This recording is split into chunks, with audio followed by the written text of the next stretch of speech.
Apocalipsis capítulo 7. Después de esto vi a 4 ángeles en pie sobre los 4 ángulos de la tierra, que detenían los 4 vientos de la tierra para que no soplase viento alguno sobre la tierra, ni sobre el mar, ni sobre ningún árbol.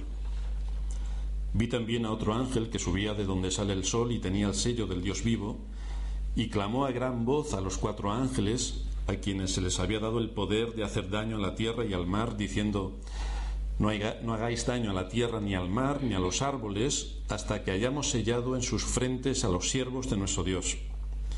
Y oí el número de los sellados: 144.000 sellados de todas las tribus de los hijos de Israel. De la tribu de Judá 12.000 sellados, de la tribu de Rubén 12.000 sellados, de la tribu de Gad 12.000 sellados, de la tribu de Aser 12.000 sellados, de la tribu de Neftalí 12.000 sellados, de la tribu de Manasés 12.000 sellados, de la tribu de Simeón 12.000 sellados, de la tribu de Leví 12.000 sellados, de la tribu de Isaacar 12.000 sellados, de la tribu de Zabulón 12.000 sellados, de la tribu de José 12.000 sellados, de la tribu de Benjamín 12.000 sellados. Posiblemente muchos de vosotros recordaréis cuando éramos niños que nos contaban que las cigüeñas eran las encargadas de traer los bebés del cielo. Esa es la razón de por qué las cigüeñas tienen el pico largo, porque les sirve para anudar las mantitas donde vienen los bebés dentro, y así pueden llevar los bebés a cada una de las casas donde nacen. Cuando éramos muy pequeños, posiblemente ninguno tenía dudas sobre este asunto. Parecía lógico que las cigüeñas tuvieran ese pico para ese propósito. Pero en mi caso, por lo menos, después de observar dónde aparecían los niños que traían las cigüeñas, me preguntaba la razón de por qué la cigüeña sabía perfectamente dónde tenían que ir a vivir los bebés. Me resultaba curioso. Nunca llegaban los bebés a las casas de los abuelos, no. Incluso tenía una vecina que estaba soltera y tampoco le llegaban bebés, y eso que le gustaban mucho a los niños. Siempre veía que estaban contentos los que se casaban y esperaban a la cigüeña, cosa que me sorprendía bastante. El tema se complicó cuando en el colegio, con la asignatura de Ciencias Naturales, empezamos a estudiar el mundo en el que vivimos y analizamos las distintas capas que envuelven la Tierra. La troposfera, que llega hasta los 9 kilómetros de altura en los polos y hasta 18 kilómetros de altura en el Ecuador. Se producen todos los movimientos de aire en esos 9 kilómetros y hay mucha abundancia de agua porque es donde están las nubes. La temperatura, según subimos, va disminuyendo y llega hasta los 70 grados bajo cero en el límite superior. Entonces me empecé a preguntar cómo es posible que la cigüeña pudiera soportar 70 grados bajo cero. Después viene la estratosfera, que llega hasta 50 kilómetros de altitud. No hay casi ningún movimiento vertical de aire, pero sí que hay movimientos horizontales de aire que llegan a alcanzar los 200 kilómetros por hora de forma continua. Y la cigüeña, no sé cómo podría mantenerse en vuelo a 200 kilómetros de aire que venían en contra de ella. Llegamos a la mesosfera, que se extiende entre los 50 y 80 kilómetros de altura, y prácticamente no hay aire. Empieza el tema de la gravitación. ¿Y cómo podía volar la cigüeña? Si no hay aire, ¿cómo podía mover las alas la cigüeña? Llegamos a la ionosfera, que llega hasta los 640 kilómetros. A esta distancia el aire está completamente enrarecido, o sea, aquello es el caos total. La región que hay más allá todavía de la ionosfera se llama exosfera, que llega hasta los 9.600 kilómetros y que constituye ya el límite de la atmósfera. La conclusión a la que llegué es que una cigüeña no puede venir del cielo, porque aunque es un ave y puede volar, necesita oxígeno para respirar y vivir, y necesita un ambiente adecuado para que sus alas puedan surcar los aires. Y en todas estas capas de la Tierra, excepto la primera, con dificultad, no existe lo que la cigüeña necesita para la vida, por lo tanto no puede volar y por lo tanto no puede respirar. Conclusión: me están engañando. El conocimiento es vital para saber cómo y por qué ocurren las cosas. Si no hubiera estudiado, si no nos hubiéramos expuesto al estudio, posiblemente todos nosotros seguiríamos creyendo que las cigüeñas vienen del cielo. O los más modernos incluso pensarían que las cigüeñas vienen de París, que también últimamente está de moda. Pero pongo esta ilustración para decir que es lo mismo que ocurre con aquellos que se acercan a las Escrituras para sacar conclusiones personales o dejarse llevar por aquellos cuentacuentos que les narran historias fantásticas de ciencia ficción especialmente diseñadas para los niños. Vamos a ser adultos ya. Vamos a dejar a un lado la cigüeña y vamos a empezar a decir las cosas como son en realidad.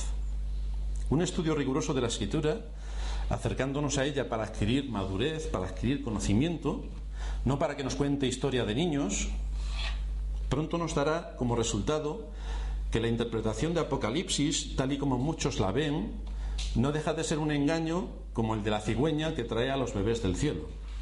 No deja de ser un engaño igual que el de la cigüeña. La Escritura nos dice que no seamos insensatos, sino entendidos en cuál sea la buena voluntad de Dios agradable y perfecta. Y para esto hay que estudiar.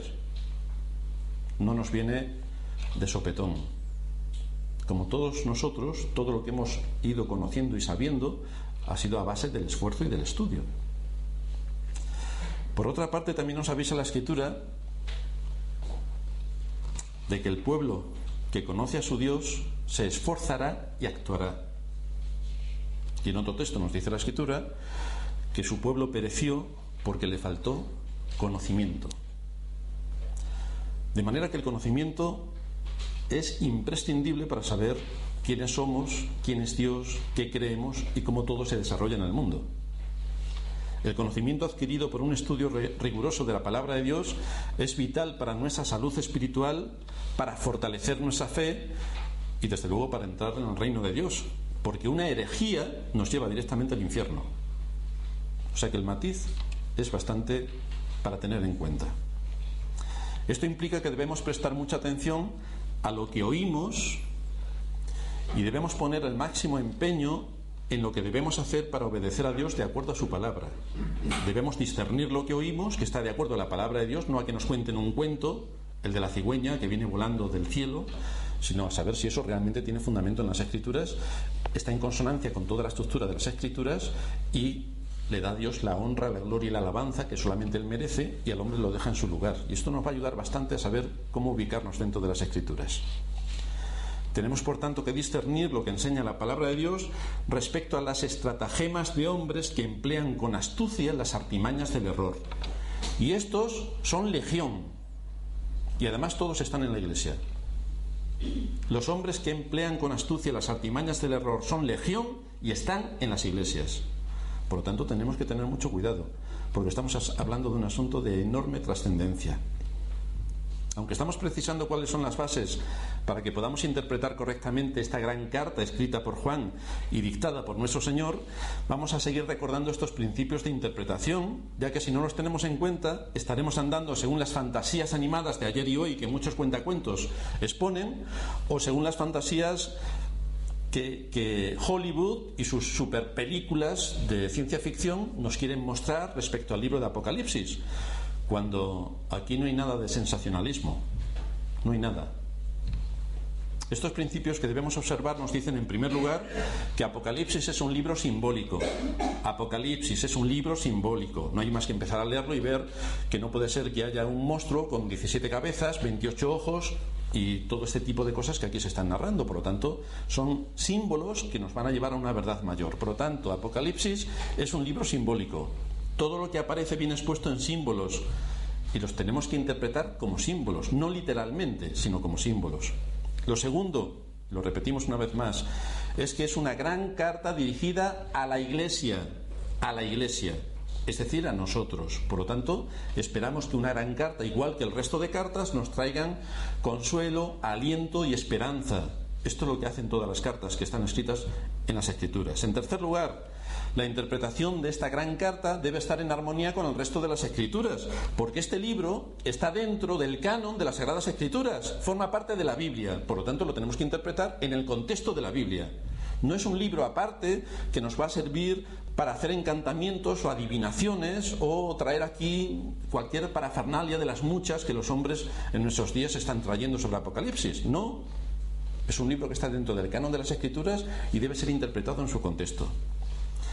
Por otra parte, el libro de Apocalipsis no nos invita a evadirnos de la realidad en la que vivimos. No pretende darnos un paseo por el futuro y mostrarnos las cosas que van a acontecer en el futuro, donde se pueden hacer todo tipo de especulaciones fantasiosas. Tampoco ese es el propósito del libro. Precisamente tiene la finalidad contraria: darnos una visión real y correcta del mundo en el que vivimos, del mundo en el que nos estamos desenvolviendo, un mundo donde se libran batallas feroces contra el alma y donde tenemos que cumplir todos nosotros un papel como cristianos y como iglesia. ¿Cuál es el papel que tienen que cumplir los cristianos? Ser sal y ser luz. Y esto tiene sus implicaciones bastante graves en la vida de todos. ¿Cuál es la responsabilidad que tenemos como iglesia? Ser columna y baluarte de la verdad. Por tanto, en todo esto es en lo que va a seguir profundizando esta gran carta de Apocalipsis. Por lo tanto, implica que nuestra conducta, nuestra manera de pensar, tienen que ser diferentes completamente a la conducta y a la manera de pensar del mundo. Y por lo tanto, aquí se nos está mostrando las grandes batallas a las que los cristianos y la Iglesia tienen que enfrentarse durante todo su peregrinaje hasta que lleguen al reino de los cielos. La base para todo esto que estamos exponiendo la encontramos en la palabra de Dios. Necesitamos saber cómo Dios mueve los hilos de la historia para cumplir su propósito eterno llevado a cabo a través de su providencia. Y esto lo vamos a ir analizando con los ojos de la fe cuando veamos cómo Dios organiza todas las cosas según su propósito eterno para la gloria de su nombre y para el bien de su pueblo. Pero esto no ocurre sin presentar batalla, sin que haya sufrimiento y sin que haya muerte. Por esta razón Dios nos ayuda a entender mejor nuestro entorno. Es lo que aquí nos está desgranando, nuestro entorno. ¿Dónde se encuentra la Iglesia? ¿En qué situación está la Iglesia? ¿Cuáles son los ataques que recibe la Iglesia? Y al igual que se hace con el resto de las cartas expuestas por el apóstol Pablo, por el apóstol Pedro, donde están descritas situaciones de gran sufrimiento, esta carta también nos sirve de consuelo y de aliento. Por ejemplo, si nos vamos y me acompañáis a la primera carta del apóstol Pedro, en el capítulo 1, vamos a ver cómo él también escribe una carta con este propósito. Primera de Pedro, capítulo 1, versículo 3. Dice allí el apóstol Pedro: bendito el Dios y Padre de nuestro Señor Jesucristo, que según su grande misericordia nos hizo renacer para una esperanza viva por la resurrección de Jesucristo de los muertos, para una herencia incorruptible, incontaminada e inmarcesible, reservada en los cielos para vosotros, que sois guardados por el poder de Dios mediante la fe, para alcanzar la salvación que está preparada para ser manifestada en el tiempo postrero, en lo cual vosotros os alegráis, aunque ahora por un poco de tiempo, si es necesario, tengáis que ser afligidos en diversas pruebas, para que sometida a prueba vuestra fe, mucho más preciosa que el oro, el cual aunque perecedero se prueba con fuego, sea hallada en alabanza, gloria y honra cuando sea manifestado Jesucristo, a quien amáis sin haberle visto, en quien creyendo, aunque ahora no le veáis, os alegráis con gozo inefable y glorioso, obteniendo el fin de vuestra fe, que es la salvación de vuestras almas. Fijaos aquí en toda la exposición que está haciendo el apóstol Pedro, cuál es el contenido fundamental de la carta que él está escribiendo. No está diciendo: vosotros, como sois cristianos, no tenéis que asumir ninguna responsabilidad. No, vais a vivir en el mundo alegremente. Todas las cosas en el mundo os va a ir bien. Si los demás ganan 10, vosotros vais a ganar 500. Y si los demás no tienen ningún problema, vosotros menos todavía, no vais a tener ningún problema. Cualquier cosa que se os ponga al alcance de la mano, tenéis que decir sí y vivir tan tranquilamente en el contexto en el que os haya tocado vivir, disfrutando de todo, sin decir no a nada. Pues no dice precisamente esto. Precisamente les está diciendo: vais a sufrir, y mucho, por causa del Evangelio. No se os va a dar con la varita mágica para haceros inmunes al dolor y al sufrimiento, sino que la fe será lo que os mantenga en pie esperando en la voluntad de Dios. Pero vais a sufrir mucho. ¿Por qué? Porque el contexto en el que vivimos es de una batalla continua. En este tiempo, precisamente, cuando la carta es escrita, hay una gran persecución. El ambiente es completamente hostil. Por tanto, lo que hace Pedro es dar aliento, consuelo y esperanza al pueblo de Dios. Pero son esos mismos cristianos quienes tienen que ejercer su voluntad y actuar en consecuencia respecto a la fe que les ha sido dada. No llega el Señor y les da con una varita y entonces les hace inmunes al dolor, de manera que si le pegan un latigazo no les duele, les da risa. No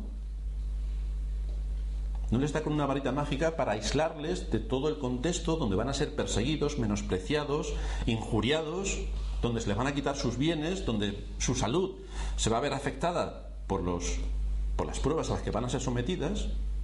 No van a ser sacados de todo ese contexto. Van a sufrir por mantener su fidelidad a Cristo. Van a sufrir por tener que enfrentarse a la sociedad que les ha tocado vivir, diciendo que no a muchas cosas que la sociedad que les ha tocado vivir les quiere imponer.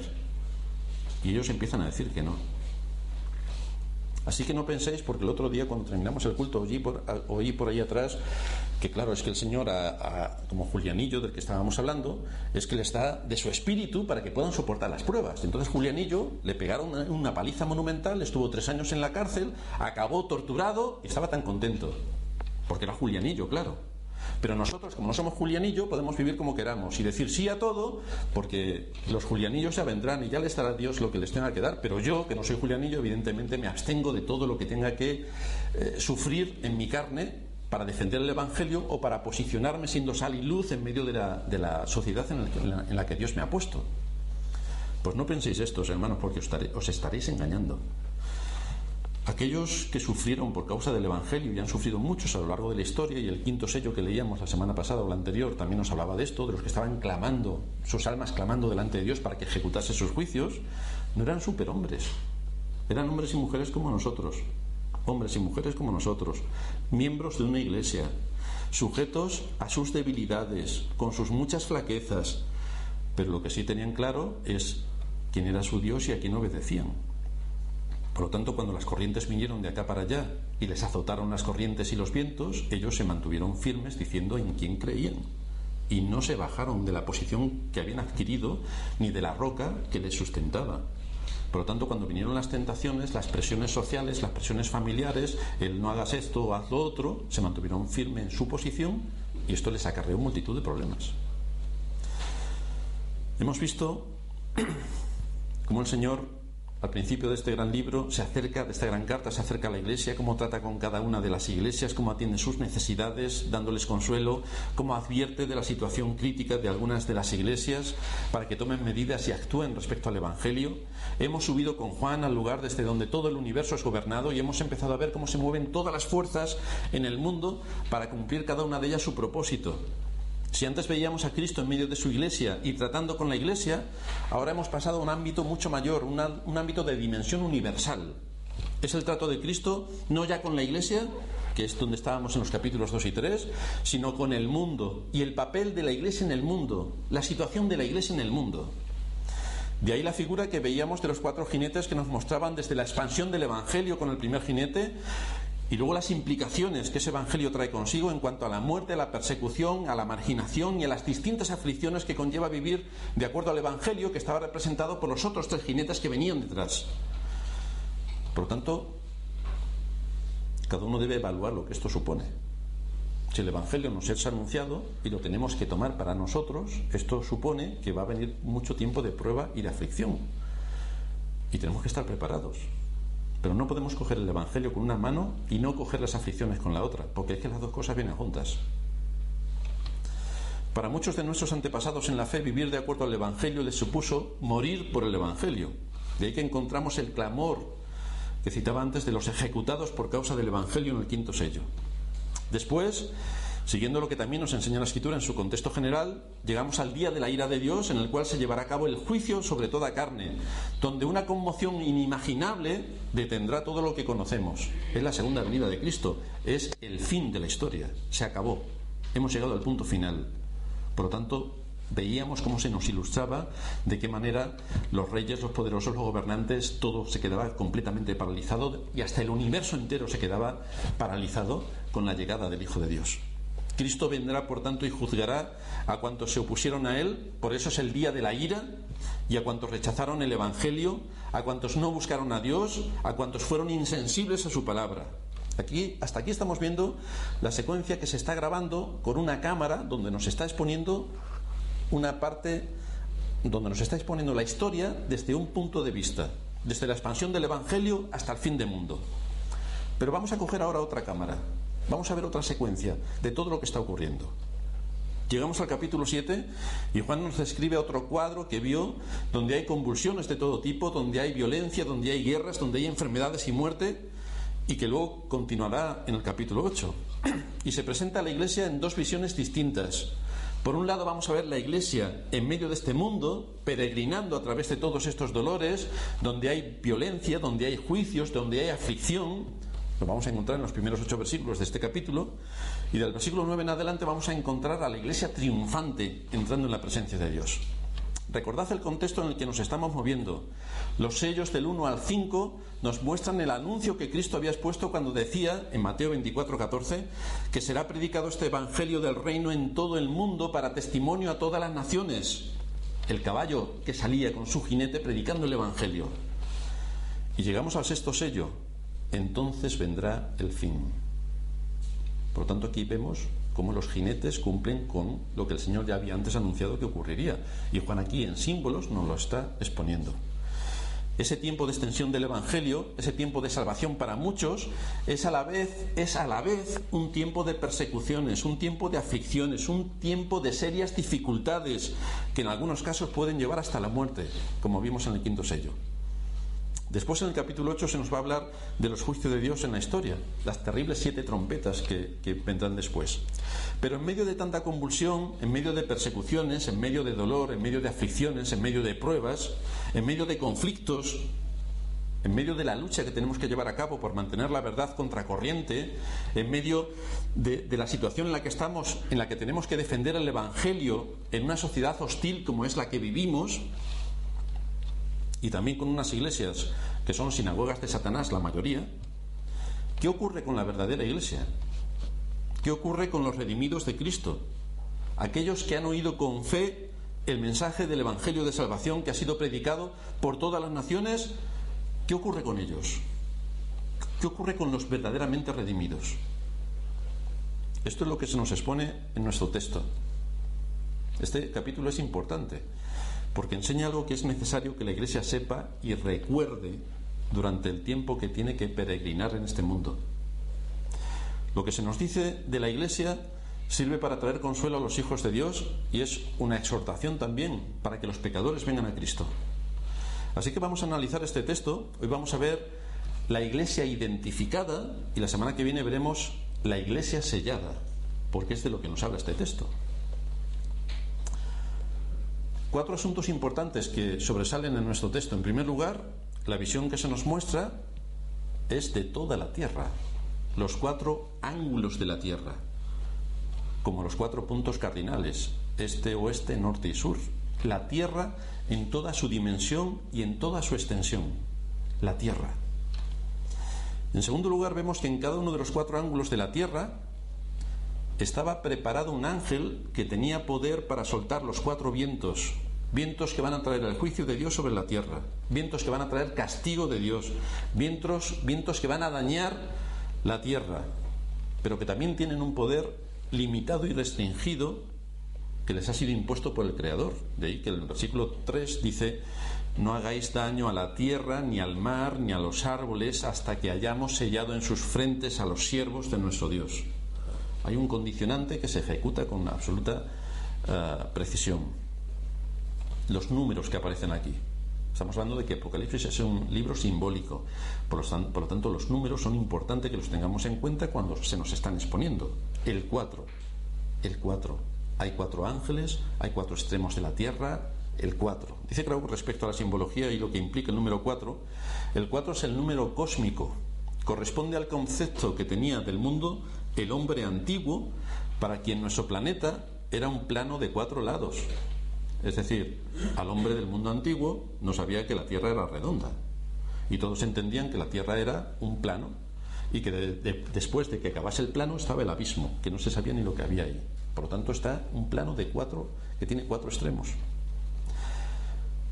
4 eran los vientos también que venían de los 4 lados de la tierra. Este era el concepto del mundo que tenía el hombre antiguo. Por lo tanto, cuando nosotros nos ponemos a interpretar un texto como este, tenemos que tener en cuenta que había en la mente de aquel que está escribiendo, porque él no sabía que la tierra era redonda. Por lo tanto, tenemos que saber cuáles son las simbologías que está utilizando.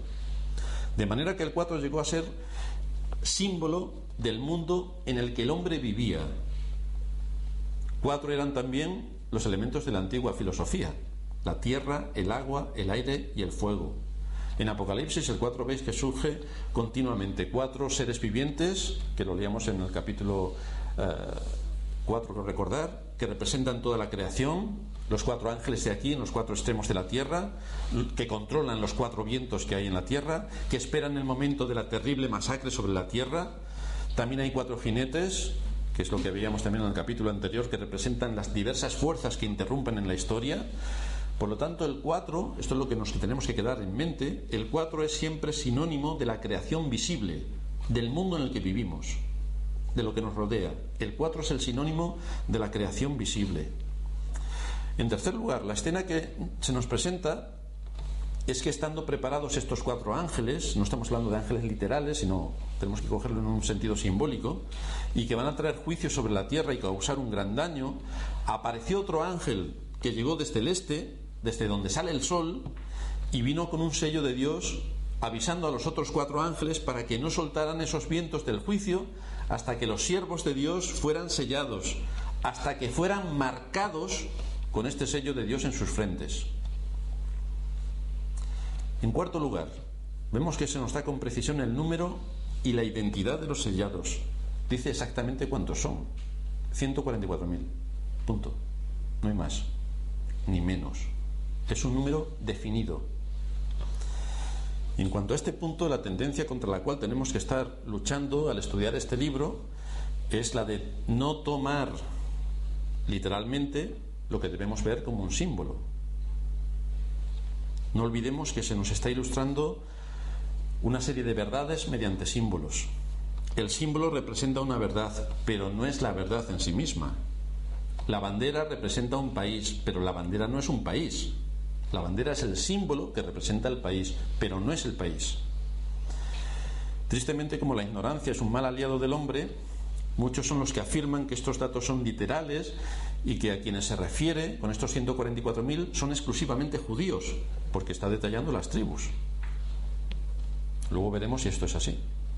Otros, como los testigos de Jehová, toman literalmente el número y dicen que esos serán los elegidos para estar en el cielo, porque ellos diferencian entre, después de la venida de Cristo, los que estén en el cielo y los que estarán en la tierra. Los 144.000 estarán en el cielo y el resto de su denominación estarán en la tierra, rodeados de parques, de lagos, de cisnes, viviendo pues en una especie de mansión increíble. De hecho, ellos llegan hasta el punto de que solamente los 144.000 que van a estar en el cielo son los que pueden tomar la Santa Cena. Los otros no pueden tomar la Santa Cena, de manera que cuando ellos los domingos pasan la Santa Cena, nadie toma la Santa Cena. Porque ¿quién será uno de los 144.000? No se sabe. En Brooklyn lo llevan apuntado, pero nadie más lo sabe. Tenemos que recordar una vez más que las enseñanzas dadas por este libro son símbolos. 144.000 es el resultado de 12 por 12 por 1000. Vamos a analizar los símbolos. El 12, dice Grau, el 12 equivale a 4 por 3. Es el símbolo de la religión organizada en el mundo. 4 por 3 es el símbolo de la religión organizada en el mundo. El 4, ya hemos hablado de lo que significa el mundo visible, el mundo donde vivimos, la creación visible. El 3, todo el mundo sabe lo que significa el 3, la divinidad, la Trinidad. Si multiplicamos 4 por 3, corresponde a la religión organizada, el mundo visible y la Trinidad, la religión organizada en el mundo.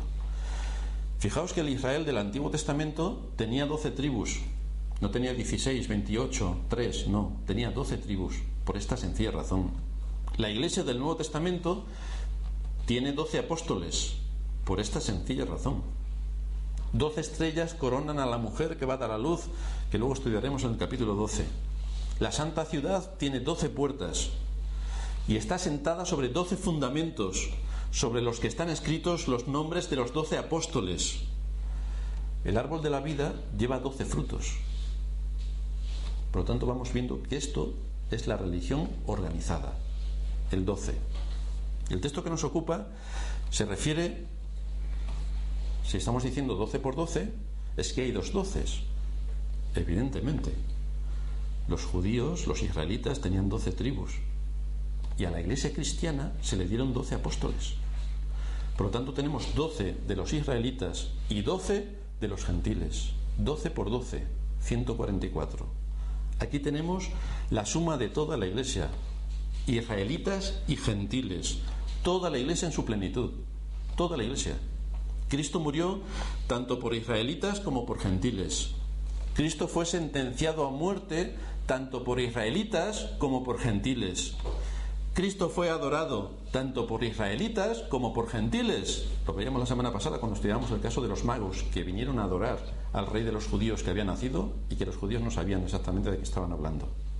Todos participaron por igual, tanto israelitas como gentiles. Todos participaron por igual. Por esa razón, ese es el propósito de la Iglesia Universal, está constituida por israelitas y gentiles. Y luego fijaos que esta cifra se multiplica por 1000. Dice Grau, para expresar el concepto de aquello que está completo en grado sumo y último, el hombre antiguo, que no podía expresar dicho concepto en su idioma limitado, elevaba el número de algo que decía que es lo más de lo más, elevaba el número al cubo, es decir, 10 por 10 por 10, 1000. Por eso el hombre caído tras el pecado original, dice Grau, sin posibilidad de alcanzar por sí mismo el árbol de la vida, con la inmortalidad que comporta esa íntima comunión con el Dios viviente, nunca llegó a vivir 1000 años. El que más vivió fue Matusalén, 969 años, pero le faltó una generación para llegar al número de la inmortalidad. Estos son símbolos que nos está demostrando para que tengamos un concepto de cómo pensaba el hombre antiguo. 1000 años, o el milenio, que se cita una única vez en la Biblia, es simbólico por completo. Llegaremos cuando estudiamos el capítulo 20 de Apocalipsis, pero desde luego no debe ser leído en un sentido literalmente matemático. Es decir, no significa literalmente 1000 veces 365 días, 5 horas, 48 minutos y 45,16 segundos. No está diciendo esto. No equivale a este tipo de años según nosotros lo podemos medir matemáticamente. Por lo tanto, aplicar una exactitud matemática en todo lo que nos está exponiendo el libro de Apocalipsis es violar toda la ley de simbolismos y toda la ley de alegorías a la que nos está llevando este libro, que ha sido escrito en símbolos. El milenio es la plenitud del tiempo. Es el tiempo en grado superlativo. Un periodo que va más allá de toda duración que nosotros podamos medir con nuestros relojes. Es algo indeterminado y casi eterno. De hecho, en las Escrituras encontramos el periodo donde Cristo reinará. Cristo reinará 1000 años. ¿Qué nos quiere decir? Si nos vamos a 2 de Samuel, capítulo 7, versículo 16, allí el Señor le está dando una promesa a David y le dice: será afirmada tu casa y tu reino para siempre delante de tu rostro, y tu trono será estable eternamente. Por lo tanto, estos 1000 años, que son un periodo indefinido y eterno, se está refiriendo a la promesa que Dios le dio a David. Salmo 89, 29, pondré su descendencia para siempre y su trono como los días de los cielos, es decir, sin límite de tiempo. Daniel 2:44, en los días de estos reyes, el Dios del cielo levantará un reino que no será jamás destruido, ni será el reino dejado a otro pueblo, desmenuzará y consumirá a todos esos reinos, pero él permanecerá para siempre. El milenio, entramos en la recta final de la eternidad. Lucas 1:33, reinará sobre la casa de Jacob para siempre y su reino no tendrá fin. Nuevamente nos adentramos en la eternidad. Es un reino eterno.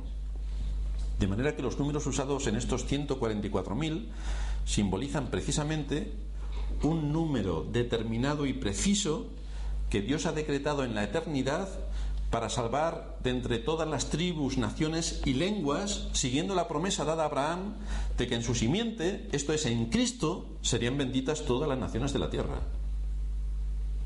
de israelitas y de gentiles. Todos forman la Iglesia Universal, todos forman a aquellos por quienes Cristo murió.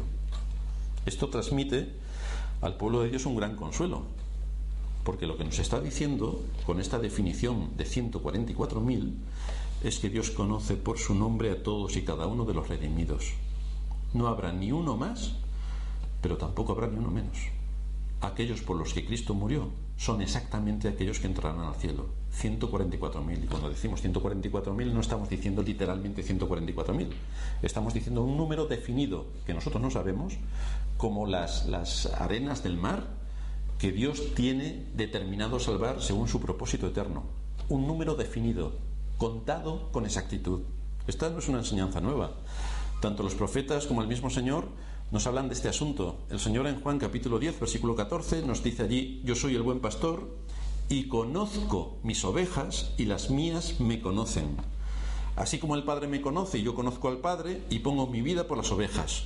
También tengo otras ovejas que no son de este redil, aquellas también debo traer y oirán mi voz y habrá un rebaño y un pastor. Aquí vemos cómo de esta manera se consolida lo que el mensaje de Apocalipsis nos está dando. La iglesia organizada, de judíos y de gentiles. Lo que Cristo está diciendo en este texto es que tiene otras ovejas que no están en ese redil de los judíos, porque como vosotros sabéis, los judíos pensaban que ellos, únicamente ellos, eran los que iban a entrar al reino de los cielos. Para eso habían nacido, tenían pasaporte judío, y eso para ellos era lo suficiente. Pero lo que Cristo está diciendo es que tiene otras ovejas que no están en ese redil de los judíos. Y fijaos que utiliza por una parte la palabra redil y por otra parte la palabra rebaño. El redil, como todos sabemos, es el lugar donde están las ovejas, normalmente protegidas y al cuidado del pastor. Pero el redil no es el rebaño. El redil es el lugar. El rebaño son las ovejas. Y lo que Cristo está diciendo aquí es que en ese redil no está todo su rebaño.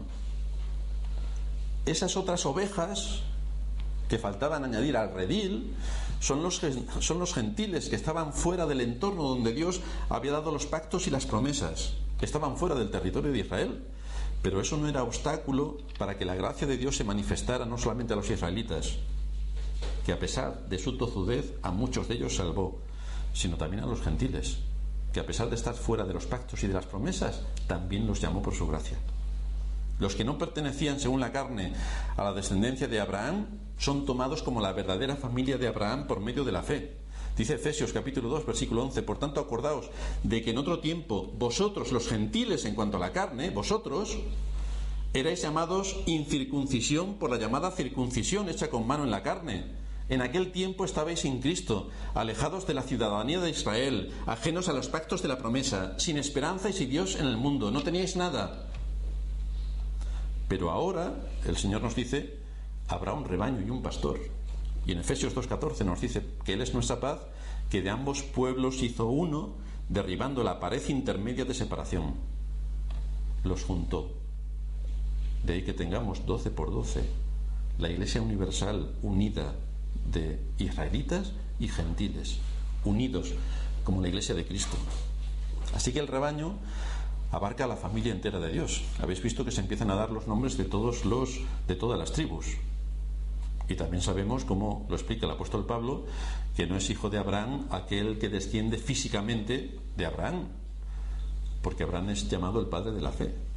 Y son todos los de la fe los que son hijos de Abraham, no solamente los que han nacido de la carne, que precisamente no son todos los que van a entrar en el reino de los cielos. Ahora, sí que van a entrar en el reino de los cielos todos los que son hijos del padre Abraham según la fe.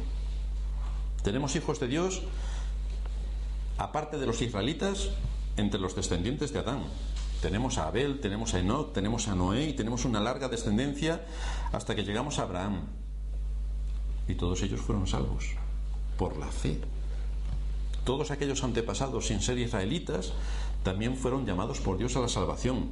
Y después, muchos otros sin ser israelitas también fueron salvos por la gracia de Dios. Recordamos el papel de Rahab, la ramera, de Ruth, la moabita, de muchos que se integraron en el pueblo de Israel sin ser Israel y fueron llamados por la gracia de Dios a la salvación.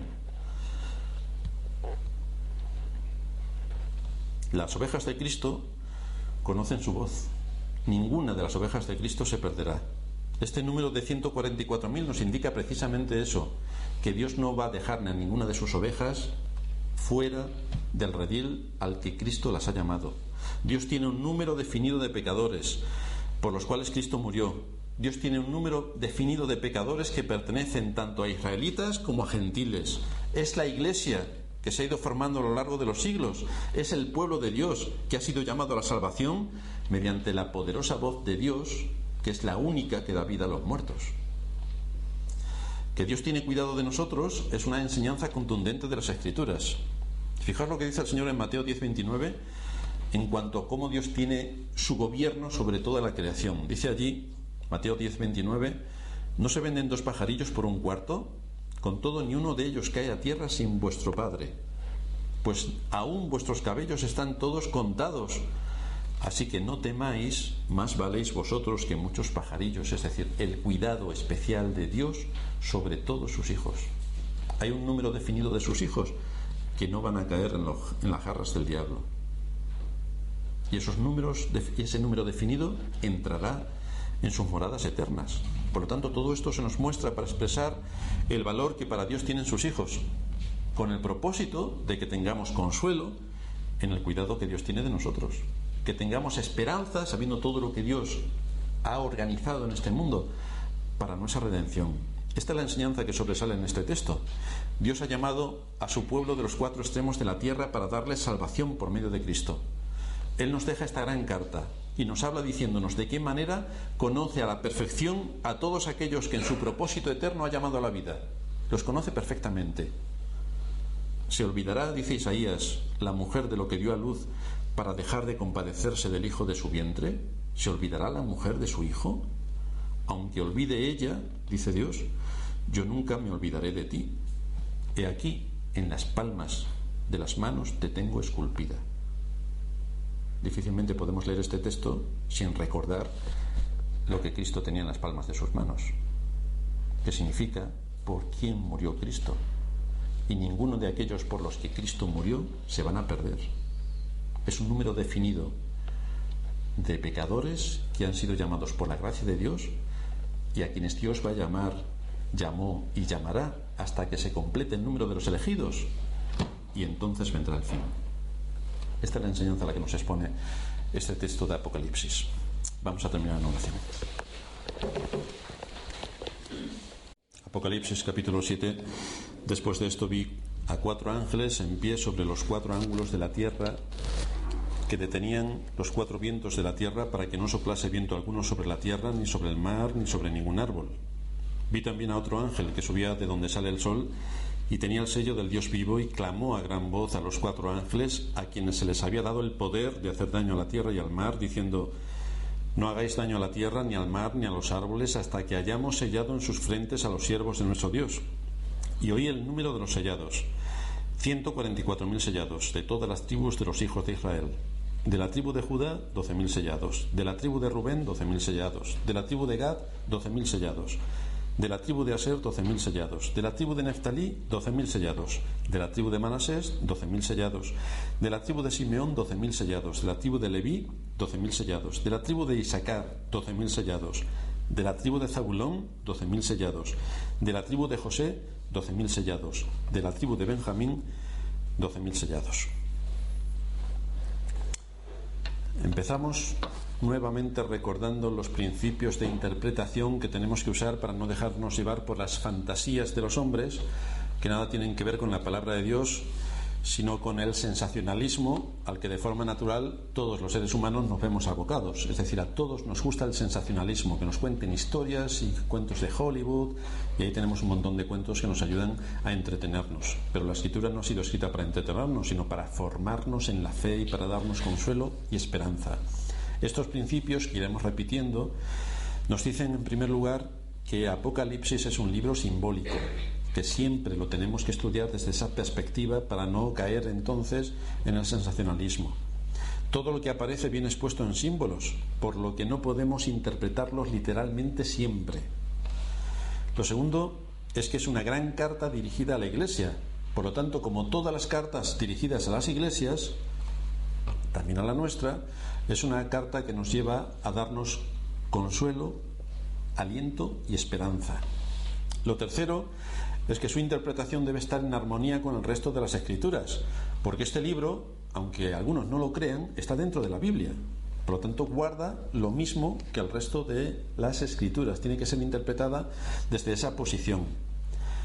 Así que la conclusión a la que llegamos es que este no es un libro para adivinar el futuro, como tampoco lo es el resto de las cartas que aparecen en el Nuevo Testamento, ni en los libros de los profetas, no son para adivinar el futuro.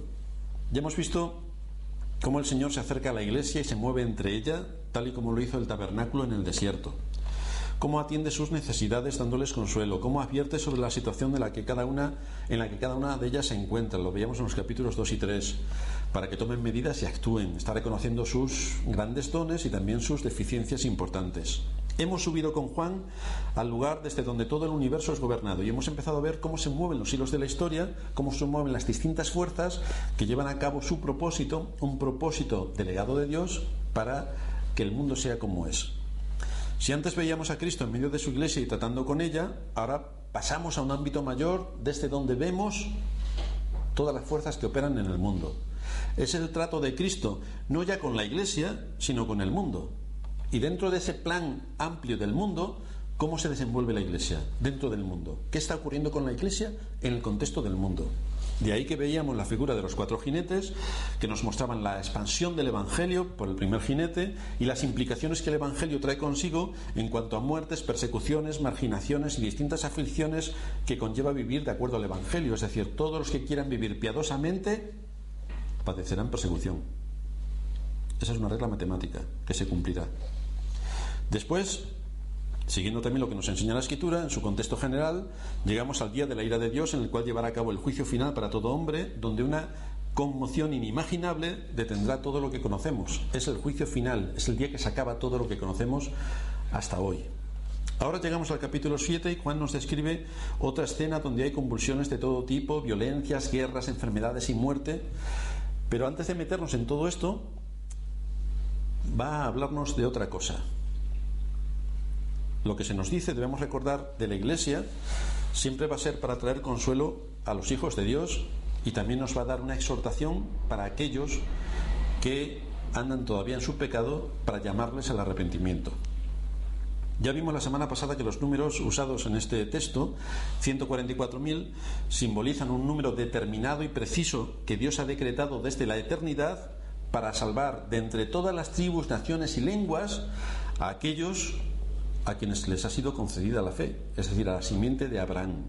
Y en la simiente de Abraham serían benditas todas las naciones de la tierra, y la simiente de Abraham es Cristo. Por lo tanto, en Cristo todas las familias de la tierra van a ser bendecidas. Esto nos transmite un gran consuelo, ya que veíamos cómo Dios conoce nombre por nombre a todos sus elegidos y ninguno de ellos se va a perder. Todos aquellos que fueron llamados por Dios se salvarán. Nadie puede venir a mí si el Padre no los atrae, y esto es lo que hace la voluntad de Dios, trayendo a Cristo a todos aquellos que el Padre le dio. De manera que este número definido nos habla de la Iglesia de todos los tiempos, compuesta por israelitas y por gentiles, por los dos, porque ellos son los hijos de Dios. Son los que proceden del padre Abraham, no según la carne, que es de donde procedían los judíos, sino según la fe, que es donde nos muestra la Escritura. Especialmente el apóstol Pablo nos habla abundantemente acerca de este asunto. Todo esto se nos muestra para expresar el valor que para Dios tienen sus hijos, a fin de que tengamos confianza, que esta es una carta para nosotros. Dios tiene un número determinado de salvados y ninguno de aquellos se va a perder. Esto es lo que intenta mostrarnos. Por lo tanto, estuvimos viendo a la iglesia conocida por Dios. Nosotros no sabemos cuántos son los que van a ocupar la iglesia, pero Dios sí sabe cuántos son hijos suyos. Por lo tanto, estuvimos viendo a la iglesia conocida por Dios. Y hoy vamos a ver a la iglesia sellada. ¿Qué son estos sellos? ¿Qué son estos sellos que aparecen aquí? El cuadro que nos presenta este pasaje asume lo que decía nuestro Señor en Mateo 24:6. Oiréis de guerras y rumores de guerras. Mirad que no os turbéis, porque es necesario que todo esto acontezca, pero aún no es el fin. Porque se levantará nación contra nación y reino contra reino, y habrá pestes y hambres y terremotos en diferentes lugares, y todo esto será principio de dolores. Así que en medio de la situación y a lo largo de toda la historia del mundo está la iglesia. En medio de todas las tribulaciones, de las guerras, de las pestes, de las hambres, de todo, en medio de todo está la Iglesia. Lo cual nos evidencia que no estamos ausentes de todo el devenir histórico del mundo, ni estamos ausentes de la época en la que nos ha tocado vivir. La Iglesia ha estado siempre dentro del contexto social y cultural de cada generación, y del político también. Pero se nos da esta visión para que sepamos cómo tenemos que fortalecernos en la fe, de manera que este conocimiento de Dios, que implica que hay un número determinado y preciso de hijos suyos que irán camino al cielo, conlleva también que estos a quienes Dios ha llamado los ha sellado. El asunto es cómo los ha sellado. Dios conoce a todos y cada uno de sus hijos. Dios ha marcado a todos y cada uno de sus hijos con su sello de propiedad, de manera que Dios tiene un cuidado especial de sus ovejas que están en medio de todas estas aflicciones y están en medio de lobos. Esto significa que ninguno de los suyos se queda sin la señal de identidad que es el sello de Dios. Así ha procedido el Señor en otras ocasiones. Por ejemplo, cuando Dios visitó con juicio a Egipto para liberar a su pueblo, la última de las plagas, hizo separación entre su pueblo y los egipcios.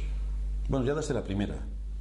Vámonos a Éxodo capítulo 9 y empezamos a leer allí cómo el Señor empieza a hacer separación entre los egipcios y los israelitas.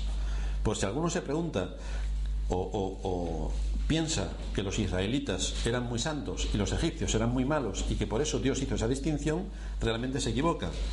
Porque Jacob, recordaréis, que significa engañador. Y si alguien engañaba más que Esaú era Jacob, que era un engañador absoluto. Por lo tanto, no parece que tenga que ver con que los israelitas eran muy buenos y los egipcios malos. Éxodo capítulo 9, versículo 3. He aquí, fijaos cómo Dios hace distinción. He aquí la mano de Jehová estará sobre tus ganados que están en el campo, caballos, asnos, camellos, vacas y ovejas, con plaga gravísima. Esto es lo que le ocurrirá a los egipcios. Y Jehová hará separación entre los ganados de Israel y los de Egipto, de modo que nada muera de todo lo de los hijos de Israel. Y Jehová fijó plazo diciendo: mañana hará Jehová esta cosa en la tierra. Por lo tanto, vemos que hay una separación entre los hijos de Satanás y los hijos de Dios. Hay una separación en cuanto al juicio. Capítulo 10 de Éxodo, versículo 21. Jehová dijo a Moisés: extiende tu mano hacia el cielo para que haya tinieblas sobre la tierra de Egipto, tanto que cualquiera las palpe. Y extendió Moisés su mano hacia el cielo, y hubo densas tinieblas sobre toda la tierra de Egipto por 3 días. Ninguno vio a su prójimo, ni nadie se levantó de su lugar en 3 días. No se veía nada. Mas todos los hijos de Israel tenían luz en sus habitaciones. Increíble. Dios hizo separación entre los egipcios y los israelitas. En cuanto a la Pascua, vamos al capítulo 12, versículo 12. Dice allí la Escritura que yo pasaré aquella noche por la tierra de Egipto, 12:12, y heriré a todo primogénito en la tierra de Egipto, así de los hombres como de las bestias, y ejecutaré mis juicios en todos los dioses de Egipto, yo Jehová, y la sangre os será por señal en las casas donde vosotros estéis, y veré la sangre y pasaré de vosotros, y no habrá en vosotros plaga de mortandad cuando hiera la tierra de Egipto. Ahí estaba el pueblo de Dios, en medio de una gran nación como Egipto, que estaba siendo visitada por el juicio de Dios. Pero en la noche terrible de la muerte de los primogénitos, no solamente murieron los primogénitos de los seres humanos, sino también de los animales, todo primogénito. Lo que marcó la diferencia no fue que unos eran buenos y otros eran malos, fue la sangre del cordero la que hizo la diferencia. Era la señal, era el sello por el que el Señor estaba preservando a su pueblo. Dios tiene un refugio para su pueblo mientras que Él visita con juicio la tierra. Y ahí están los redimidos de Dios en medio de toda esta tierra cargada por su maldad, pero los siervos de Dios están resguardados. Dios les ha provisto un refugio. ¿No es este también el papel de Cristo que nos dice la Escritura, nos anuncian los profetas, que es escondedero contra el turbión? ¿No protege Cristo a los suyos? Dice el capítulo que leíamos en la introducción, Isaías 25:4, porque fuiste fortaleza al pobre, fortaleza al menesteroso en su aflicción, refugio contra el turbión, sombra contra el calor. Cristo es nuestro refugio. Al estudiar este texto de Apocalipsis pueden surgir entonces algunas preguntas. Vamos a ver cómo encajamos todo lo que estamos leyendo. ¿Cuál es ese sello que distingue a los siervos de Dios, a los creyentes, en tiempos de aflicción y en tiempos de juicios temporales que Dios trae sobre la tierra, trae sobre las naciones, trae juicios temporales sobre las naciones. ¿Cuál es el sello que distingue a los creyentes? ¿Cómo podemos distinguir esa marca? ¿Esa marca está en la frente? ¿Esto es lo que enseña el texto? Es decir, cuando alguien sale en la calle, ¡paf!, lleva un sello en la frente. Entonces, claro, todos lo ven y ya saben, cuidado con que no puede comprar ni vender, que lleva un sello en la frente. ¿Es eso lo que está diciendo el texto? ¿Es eso lo que significa? No olvidemos que este libro es simbólico, una de las primeras cosas para interpretarlo correctamente. Por ejemplo, si lo cogemos literal, dice Deuteronomio 10:14: He aquí de Jehová tu Dios son los cielos y los cielos de los cielos, la tierra y todas las cosas que hay en ella. Solamente de tus padres se agradó Jehová para amarlos y escogió su descendencia después de ellos, a vosotros de entre todos los pueblos, como en este día.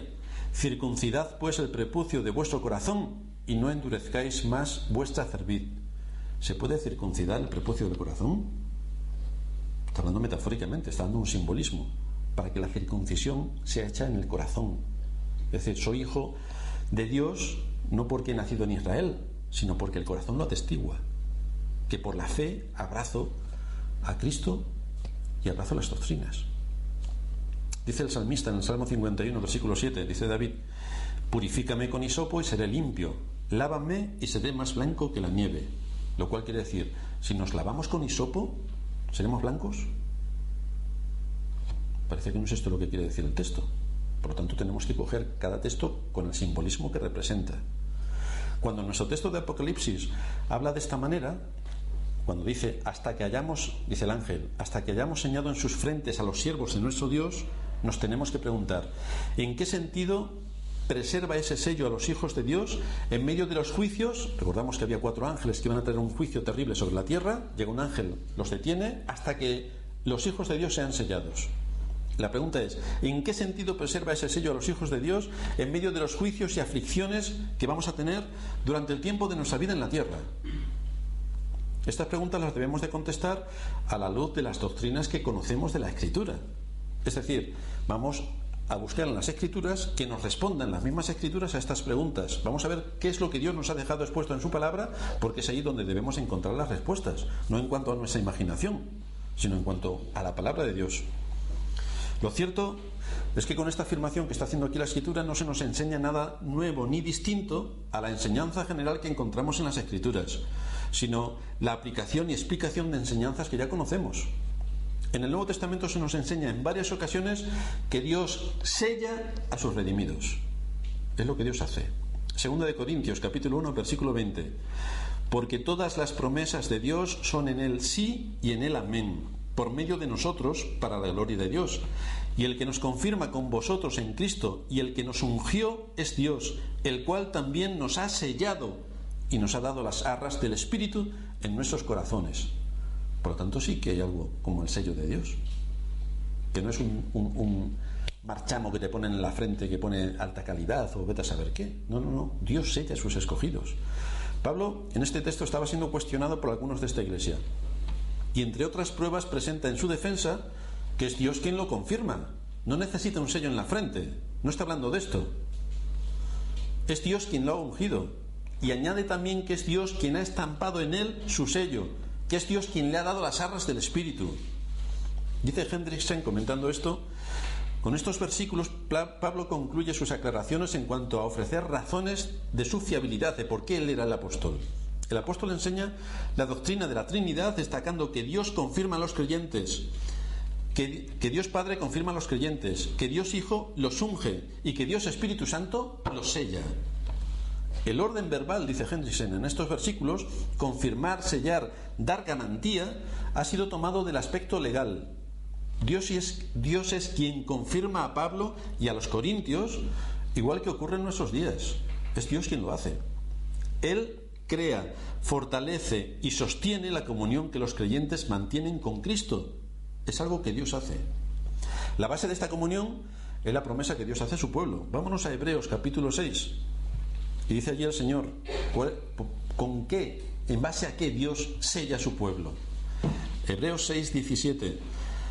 Por lo cual, queriendo Dios mostrar más abundantemente a los herederos de la promesa la inmutabilidad de su consejo, interpuso juramento para que por dos cosas inmutables, en las cuales es imposible que Dios mienta, tengamos un fortísimo consuelo los que hemos acudido para asirnos de la esperanza puesta delante de nosotros. Dios ha jurado cómo va a tener a sus hijos. Dios ha realizado un contrato con su pueblo. Dios garantiza el pacto que ha hecho con ellos en Cristo, que es el mediador entre Dios y los hombres, de manera que las promesas de Dios toman la forma de una garantía legal, certificada por Cristo. Estamos hablando de aspectos legales para que sepamos el alcance de lo que estamos diciendo, que es lo que nos expone la Escritura. Repito, el pacto que Dios ha hecho con su pueblo está garantizado en Cristo, que es el mediador entre Dios y los hombres, de manera que las promesas de Dios toman la forma de una garantía legal y certificada en Cristo. Y aparte de eso, Dios también nos ha sellado. Los sellos, ¿qué expresan los sellos? Propiedad y que algo es auténtico. No solamente en la antigüedad, sino también en nuestros días, los sellos se ponen en los documentos legales para confirmar que son auténticos. Cuando vamos al notario, ¿no le ponen sellos a los documentos? O simplemente cogemos un folio, ponemos ahí lo que queremos poner y esto es válido. No. Los notarios no ponen un sello, ponen varios sellos, estampan varios sellos y varias firmas confirmando que aquel documento es legal y que aquel documento no puede ser rebatido. Es un certificado legal de que algo está de acuerdo a las normas, a la ley y a todo lo que el país tiene en vigor. De la misma manera, Dios pone un sello a su pueblo por dos razones: para confirmar que le pertenecemos y para protegernos del daño. Por esas dos razones, para confirmar que le pertenecemos y para protegernos del daño. Esto es lo que está diciendo este ángel. Parad de los juicios hasta que pongamos el sello sobre los hijos de Dios, sobre el pueblo de Dios. El apóstol Pablo en Efesios capítulo 1 versículo 13 nos dice: en él también vosotros, habiendo oído la palabra de verdad, el evangelio de vuestra salvación, y habiendo creído en él, fuisteis sellados con el Espíritu Santo de la promesa. ¿De qué manera estos efesios, o nosotros, o cualquier otro creyente en cualquier lugar del mundo, hacen suyo este sello? ¿De qué manera el sello es nuestro? Por la fe que nos ha sido dada. Una fe que se tiene que evidenciar en una vida de santidad. Por lo tanto, en general nos encontramos que poner un sello sobre algo tenía el propósito de confirmar que aquello era veraz y legal. O mejor dicho, legal y veraz. Era legal. De la misma manera, Dios pone un sello sobre los que son suyos. Y así quedan identificados. Ese es su pueblo, esos son sus siervos. Y a eso apelaba Pablo en esta iglesia, a que fueran conscientes de esta realidad y que considerasen que él mismo tenía este sello que no solamente identifica quién es de Cristo, sino también protege al que es de Cristo. Sin embargo, no es un sello que se puede ver con los ojos, no es un sello que se puede tocar y tú ves que está rugoso y que tiene estos colores, no. Es un sello que manifiesta una vida santificada. Ese es el sello. Tú lo puedes ver en cómo se actúa, en cómo se piensa y en cómo se vive. Sigue diciendo el apóstol en 2 de Timoteo 2:19. Pero el fundamento de Dios está firme teniendo este sello. Conoce el Señor a los que son suyos y apártese de iniquidad todo aquel que invoca el nombre de Cristo. Este es el sello. Este es el sello. El fundamento de Dios tiene un sello, no solamente una inscripción. El sello puede indicar autoridad y de este modo proteger o por lo menos advertir de consecuencias legales que pueden existir si se viola ese sello. Por ejemplo, ¿habéis visto cuando hay algún asesinato que la policía selle las puertas de la vivienda? Si alguien rompe ese sello, ha violado la ley y por lo tanto es una advertencia clara que se va a actuar contra esa persona. Recordaréis que cuando mataron a nuestro Señor y lo enterraron, pusieron un sello en la tumba, un sello inviolable para que nadie lo tocase, porque querían asegurarse, querían proteger la tumba para que no fuese violada. Además, el sello también puede ser una marca de propiedad. Dice el libro de los Cantares: ponme como un sello sobre tu corazón, es decir, tenme grabado en tu corazón porque soy tuyo o soy tuya. o puede dar por auténtico un decreto legal u otro documento, como los que llevamos a los notarios, que certifican y garantizan que aquel documento está en vigor y de acuerdo a las leyes que rigen en el país. El decreto del rey Asuero, que fue sellado en el libro de Esther, capítulo 3, versículo 12.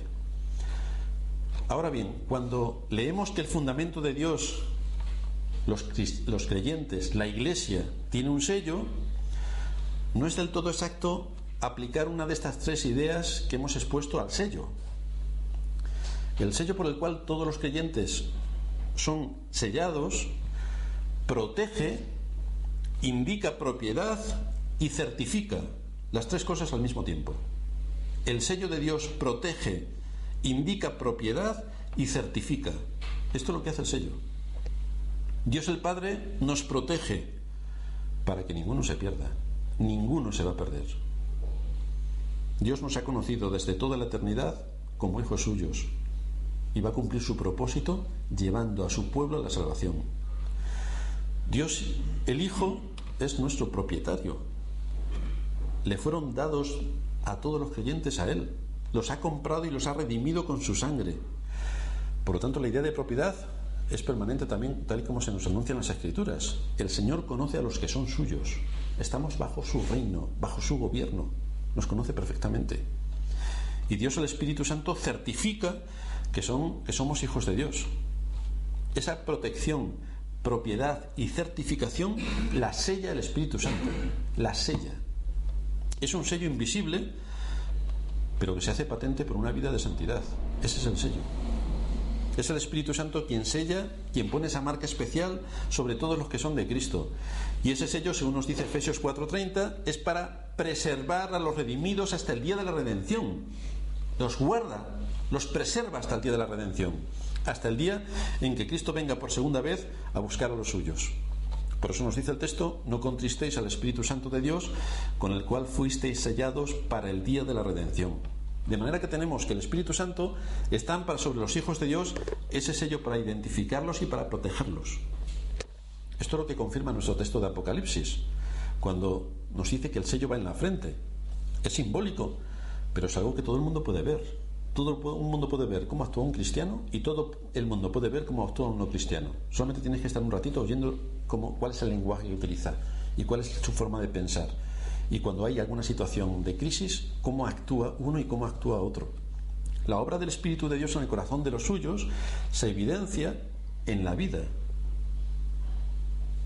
La obra del Espíritu de Dios en el corazón de su pueblo se evidencia en cómo uno vive, en cómo habla, en cómo piensa. Eso es algo visible, queda patente, se puede ver. Ese es el sello. Ese es el sello que nos muestran las Escrituras. De manera, repetimos, que la señal se ve en aquel que ha sido marcado. Se ve el carácter de esa persona, su forma de pensar, su forma de vivir, su forma de hablar. Todo eso empieza a ser patente porque Dios ha puesto en él su sello y le ha dado el espíritu de arrepentimiento y fe, que es lo que marca su vida. Ese es el sello. Esto es lo que se produce mediante el poder y la influencia del Espíritu Santo sobre esa persona. Una señal de identidad, una señal de que es auténtico, un carácter moldeado por la influencia del Espíritu de Dios. Y esa es una marca en la frente, simbólicamente, que se da a conocer a todos. Es una evidencia de una vida que está santificada. Dice el apóstol Pablo en Filipenses 4:5: vuestra gentileza, vuestra amabilidad, vuestra consideración, vuestra bondad sea conocida por todos los hombres. Por lo tanto, es algo que se ve. Por otra parte, otra pregunta que nos hacemos: ¿de qué manera Dios guarda y protege mediante este sello? ¿De qué manera este sello nos guarda y nos protege? Aquí en Apocalipsis 7 se nos dice que los vientos del juicio sobre la tierra fueron retenidos a fin de sellar a los siervos de Dios. Es decir, con la finalidad de ser guardados a través de todas las adversidades y pruebas que sobrevendrían por este mundo, porque estamos hablando de que Juan está viendo la Iglesia en medio de un contexto mundial. Y esto es lo que está exponiendo. Este es uno de los sellos, o mejor dicho, es uno de los usos del sello según la Biblia: asegurar un objeto, preservar algo. En Egipto hemos visto que el pueblo de Dios fue preservado. Se hizo separación entre ellos y los egipcios, y fueron guardados de la muerte tanto sus ganados como sus primogénitos. Pero si nosotros observamos tanto en las Escrituras como en la experiencia, los hijos de Dios no son librados de esta misma manera siempre. Es decir, no siempre las desgracias le ocurren a los otros y nosotros las gracias, ¿no? Podemos ver, lo veíamos en el culto de oración, cómo los cristianos sufren una persecución terrible en algunos países, como Corea del Norte, donde los cristianos son perseguidos hasta la muerte. Y cuando esta carta está siendo escrita, los cristianos están sufriendo persecución en algunos lugares del Imperio Romano que les está llevando a la muerte. Podemos ver, por tanto, que los cristianos sufren las mismas, sufren por ser cristianos, pero sufren también las mismas calamidades que el resto de la gente del mundo. Los cristianos sufren enfermedades, sí, y se mueren de enfermedades. Los cristianos sufren sinsabores en la vida, sufren engaños, sufren decepciones, sufren estrecheces, sufren penurias, como el resto de los hombres. Y sobre todo esto que están sufriendo se le añade el oficio de cristiano, que les va a llevar, como decíamos antes, a sufrir persecuciones y la muerte por ser cristianos, cosa que los otros no tienen que sufrir. Los hijos de Dios también mueren de cáncer, mueren por accidentes de tráfico, mueren por todo tipo de accidentes. Los hijos de Dios nacen, muchos de ellos ciegos, otros nacen mudos. El tsunami también arrasó a cristianos. Si hay un terremoto, también, si hay cristianos, arrasa con los cristianos. Entonces, ¿de qué son guardados y protegidos los cristianos si sufren las mismas calamidades que los otros por nacer en este mundo? A lo que se le añade las tremendas batallas a las que estamos expuestos por haber nacido a la fe. ¿De qué manera somos guardados o protegidos? Porque es lo que está haciendo el sello, guardar y proteger. Recordamos las dos identidades que tiene el sello. Apártese de iniquidad el que invoca el nombre del Señor, que es la segunda. Aquellos que han sido llamados por Dios se apartan de lo que es pecado, conocen y tratan y se alejan de lo que está en contra de la palabra de Dios.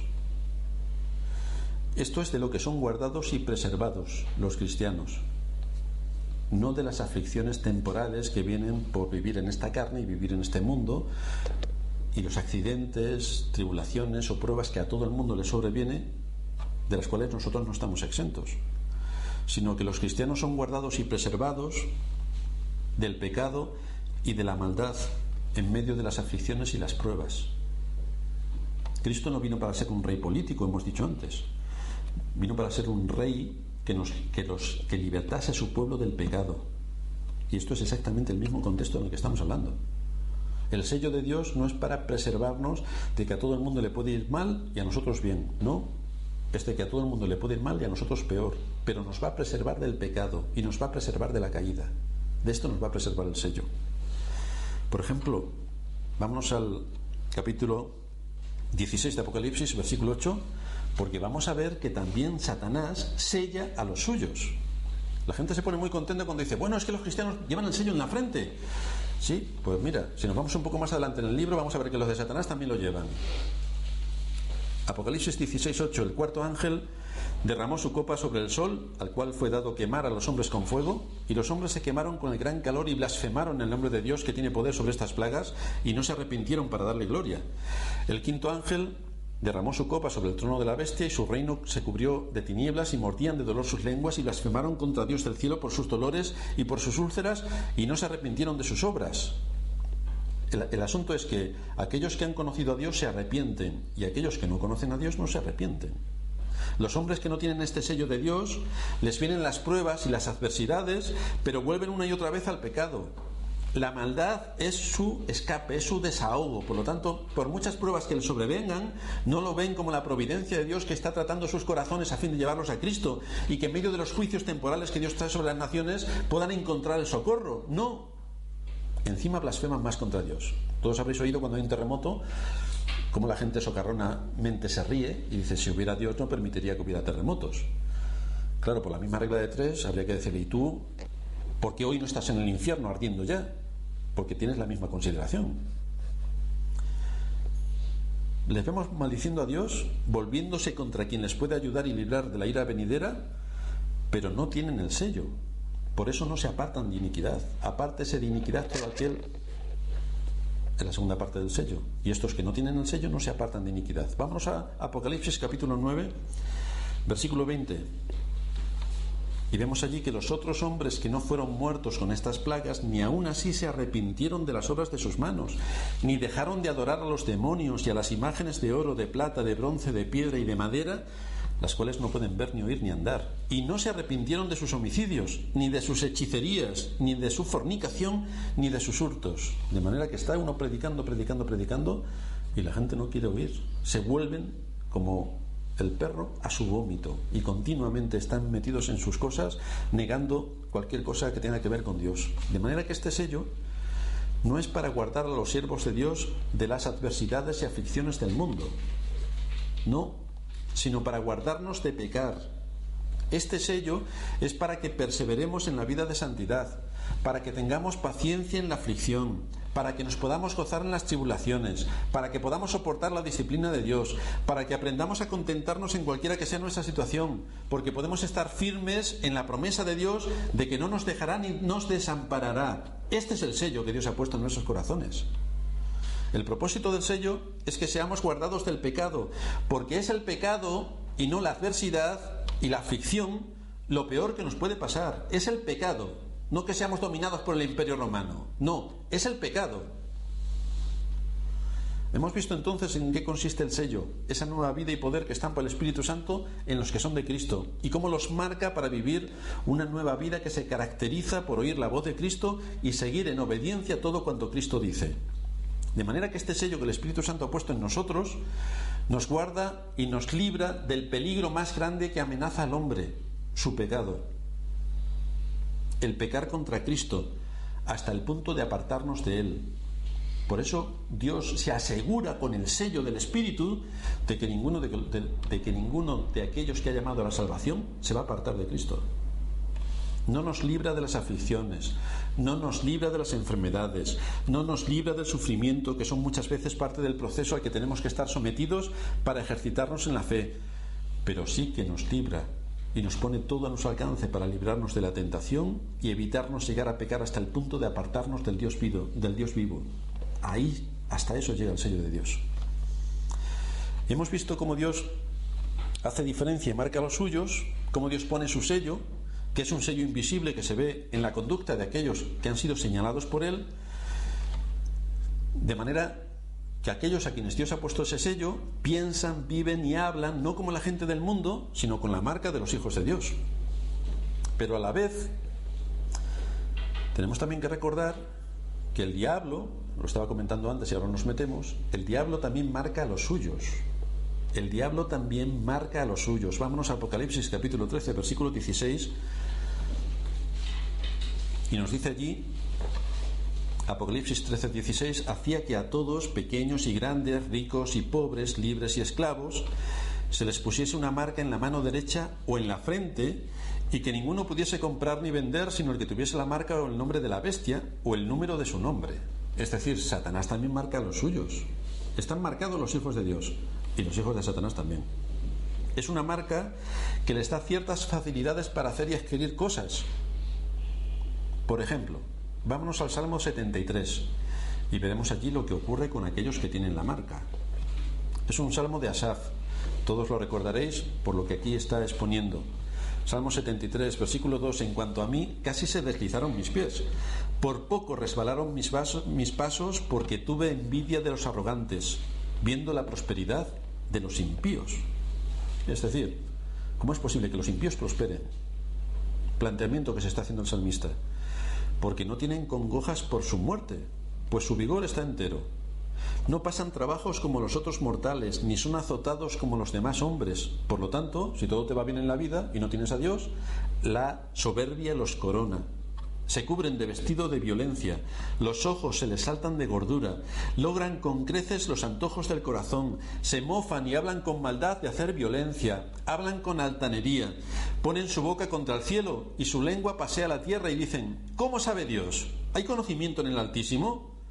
He aquí estos impíos, sin ser turbados del mundo, alcanzaron riquezas. De manera que el que recibe esta marca de Satanás aparentemente es el que le va fenomenal en la vida. ¿No predican esto muchas iglesias? De la prosperidad. Pues resulta que todos estos son los que tienen la marca de Satanás, porque es así como estaba viviendo esta gente.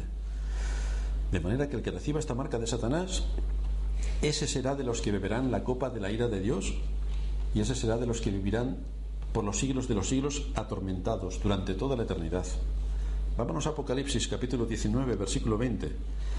Nos dice allí Juan, Apocalipsis 19, 20, que la bestia fue apresada y con ella el falso profeta que había hecho delante de ella las señales con las cuales había engañado a los que recibieron la marca de la bestia y habían adorado su imagen. Estos dos fueron lanzados vivos dentro de un lago de fuego que arde con azufre. Es decir, estaban identificados con esa marca, la marca de la iniquidad. No la marca física, sino la evidencia de una vida inicua, es decir, que iba en contra de toda la ley de Dios. Pues estos también fueron arrojados al lugar que conocemos como el infierno. Así que fijaos que no solamente Dios marca a los suyos, sino que también Satanás marca a los suyos. Y los marca para engañarlos y para llevarlos a la perdición. Esta marca que vemos aquí de Satanás es en la mano o en la frente, es decir, es también algo visible. Y lo que les caracteriza es que no adoran a Dios ni adoran a Cristo. Son incrédulos en la palabra de Dios, se mofan de la palabra de Dios y hacen todo en contra de la ley de Dios. Lo que ahora tenemos que preguntarnos es: ¿qué marca tengo yo? Porque tengo que tener una de las dos. ¿Qué marca tengo yo? Tengo el sello del Espíritu Santo, por el cual oigo la voz de Dios y sigo a Cristo según se nos muestran las Escrituras. Esta es una de las cuestiones más importantes que todo ser humano se tiene que plantear. Los sellados por Dios serán preservados a través de todas estas tribulaciones para ser guardados de pecar contra Dios, de atentar contra Cristo y contra su palabra. Pero los que son marcados por la bestia serán atormentados, es decir, sufrirán la condenación que sus propios hechos evidencian. Apocalipsis de nuevo, capítulo 15, versículo 2: vi también como un mar de vidrio mezclado con fuego, y a los que habían alcanzado la victoria sobre la bestia y su imagen y su marca y el número de su nombre, en pie sobre el mar de vidrio con las arpas de Dios, y cantan el cántico de Moisés, siervo de Dios, y el cántico del Cordero, diciendo: grandes y maravillosas son tus obras, Señor Dios Todopoderoso, justos y verdaderos son tus caminos, Rey de los santos. Esto es lo que están haciendo aquellos que han vencido con Cristo, aquellos que han sido preservados, guardados del mal por el sello del Espíritu Santo que ha sido puesto en sus corazones. Estos son los que han alcanzado la victoria sobre el maligno, y cómo esa marca, ese sello, les lleva a adorar a Dios por la multitud de sus misericordias, cómo reconocen a Dios, cómo le dan gracias, cómo lo exaltan. Apocalipsis 20, versículo 4: vi tronos y se sentaron sobre ellos los que recibieron facultad de juzgar, y vi las almas de los decapitados por causa del testimonio de Jesús y por la palabra de Dios, los que no habían adorado a la bestia ni a su imagen, y que no recibieron la marca en sus frentes ni en sus manos, y vivieron y reinaron con Cristo 1000 años. ¿1000 años el milenio? No, la eternidad. Reinaron con Cristo por los siglos de los siglos. Los que no reciben esta marca estarán con Cristo, y Cristo reinará con ellos. Nueva pregunta que nos hacemos: ¿cómo podemos ser marcados con este sello de Dios? ¿Cómo podemos ser marcados?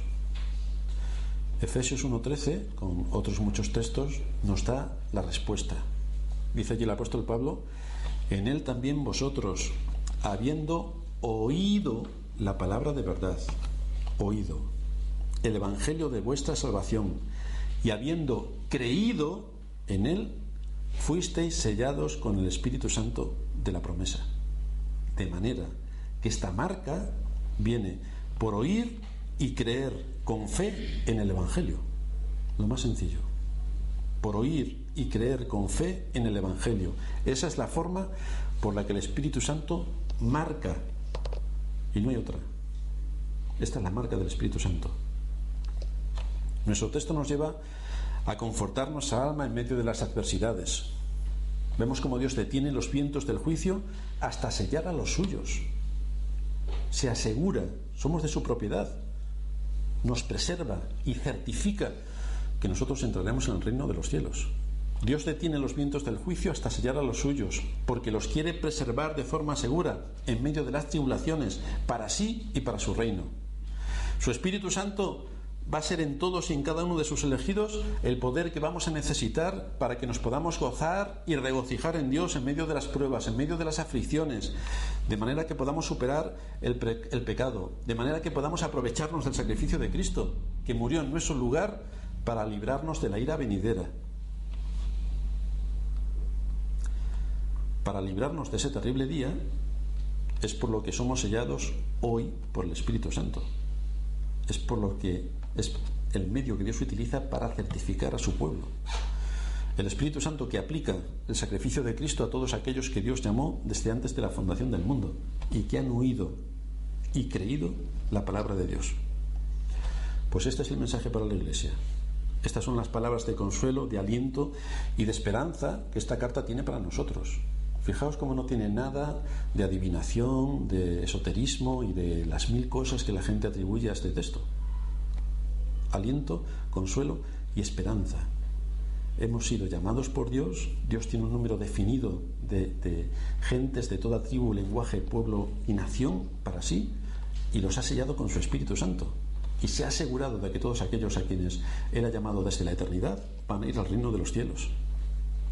Y esto nos muestra de qué manera nos debemos deleitar en Dios al ver cómo en su gobierno sobre todas las criaturas ha establecido el sello sobre los suyos para llevarnos a nuestra patria celestial, como hizo con los israelitas cuando los sacó con su mano poderosa de la tierra de Egipto para llevarlos a la Canaán prometida. De la misma manera Dios actúa para llevarnos a la Canaán celestial.